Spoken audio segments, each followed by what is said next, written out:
एक श्रीमंत बाई असते. सगळे वैभव असूनही तिचे मन अस्वस्थ असते.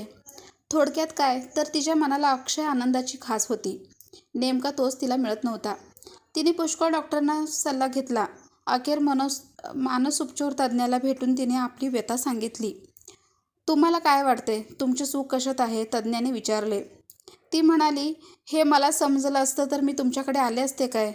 तज्ज्ञाने तिला पुढच्या आठवड्यात बोलावले. आज मी अशा एका बाईची ओळख करून देणार आहे जी अत्यंत समाधानी आहे. ती माझ्या ऑफिसमध्ये रोज झाडू मारते. मी तिला कधीही दुःखी बघितले नाही. ती सतत गात असते. तिच्या या आनंदी स्वभावामुळे ऑफिसमध्ये येणारी माणसेही आनंदी होतात. श्रीमंत बाई आश्चर्याने म्हणाली, ही बाई मला आनंदाचा मंत्र देणार. तिची आणि माझी काय बरोबरी. तुम्ही निदान आमच्या दोघीत केवढा फरक आहे याचा तरी विचार करायचा. तज्ज्ञ किंचित हसला आणि म्हणाला, तुम्ही म्हणता ते बरोबर आहे. माझ्या झाडूवालीची आणि तुमची बरोबरी होऊच शकणार नाही. परंतु तुम्ही तिची गोष्ट ऐका. तुम्हाला पटली आणि तुमचा आनंद तुम्हाला मिळाला तर मला समाधान वाटेल. तिचे बोलणे निरर्थक वाटले तर सोडून द्या. तज्ज्ञाने झाडूवालीला बोलवले. विनम्रपणे ती थोड्या अंतरावर बसली. प्रणाम केला आणि ती बोलू लागली. बाई, तुमच्यासारखे माझे जग मोठे नाही. माझ्या छोट्या आयुष्यात मी सुखी होते. नवरा चांगला होता. छान मुलगा होता. अचानक नवऱ्याला ताप आला. त्याला हिवताप झाल्याचे उशिरा कळले. औषधे बदलूनही उपयोग झाला नाही. थोड्याच दिवसात माझा नवरा आम्हाला सोडून गेला. ते दुःख पचवायला मला फार वेळ लागला. नशिबाने माझ्यावर पुन्हा एकदा अन्याय केला. आमचा तरुणाचा मुलगा अपघातात वारला. त्याच्या बाईकला कोणीतरी धडक दिली. या अपघाताने मला कशातच आनंद वाटेना. एक दिवस मी निराश अवस्थेत कामावरून परतत होते. रात्र झाली होती. थंडी वाढली होती.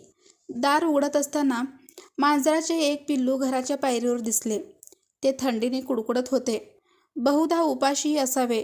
त्याची दया येऊन मी त्याला घरात आणले. दूध पाजले. तासाभरात ते पिल्लू तरतरीत झाले. आनंदाने माझ्या भोवती बागडू लागले. त्याचा आनंद पाहून मलाही आनंद झाला.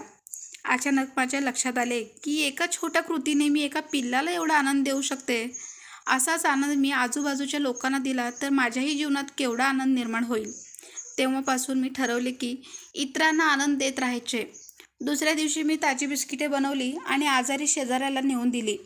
त्याला लवकर बरा हो म्हटले. मला वाटले नव्हते की माझ्या जाण्याने आणि एवढ्याशा भेटवस्तूने त्याला एवढा आनंद होईल. त्यानंतर मी ठरवले की रोज कोणा एकाला तरी आनंद द्यायचा. माझे हे व्रत अनेक वर्षे अव्याहत चालू आहे. मला वाटते माझ्या एवढे समाधानी आणि आनंदी कोणीच नसेल. मी रोज शांत झोपते आणि सकाळी आनंदाचा विचार करतच उठते. तिची कथा ऐकत असताना श्रीमंतबाईच्या डोळ्यातून अश्रू वाहत होते. आपण श्रीमंतीत जगलो पण पैशाने न मिळणारा आनंद आपल्याला कधीच मिळाला नाही, सापडलाही नाही असे वाटून ती बाई मनोमन शरमली. झाडूवाली म्हणाली, तुम्ही किती आनंदी आहात, सुखी आहात यात जीवनाचे सौंदर्य नाही. तुम्ही इतरांना किती आनंदित केले यातून तुमच्या जीवनाचे सौंदर्य मोजता येते. आयुष्याचे ध्येय आनंद मिळवणे हे नसून आनंदाचा प्रवास करणे हे आहे. आनंद उद्या मिळेल म्हणून वाट पाहायची नसते. तो आजच मिळवायचा असतो. आपला आनंद दुसऱ्यावर अवलंबून नाही. आनंदी राहणे हा आपलाच निर्णय असतो. तुमच्याजवळ काय आहे त्यामुळं आनंदी आहात की नाही हे ठरवत नाही. तुम्ही काय आहात आणि दुसऱ्यांसाठी किती आनंद देऊ शकता यावर आनंदाचे गणित सोडविता येते. श्रीमंतबाई भारावून जाऊन झाडूवालीचे शब्द मनात साठवत होती.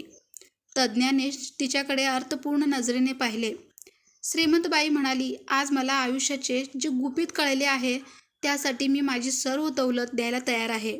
मला वाटले होते एक झाडूवाली मला काय ज्ञान देणार, परंतु तिने जे सोपे करून सांगितले त्याला तोड नाही. आजपासून मीही आनंदात राहणार आणि माझा आनंद इतरांना वाटत राहणार. आनंदाची ही सोपीशी व्याख्या आपणही शिकूयात.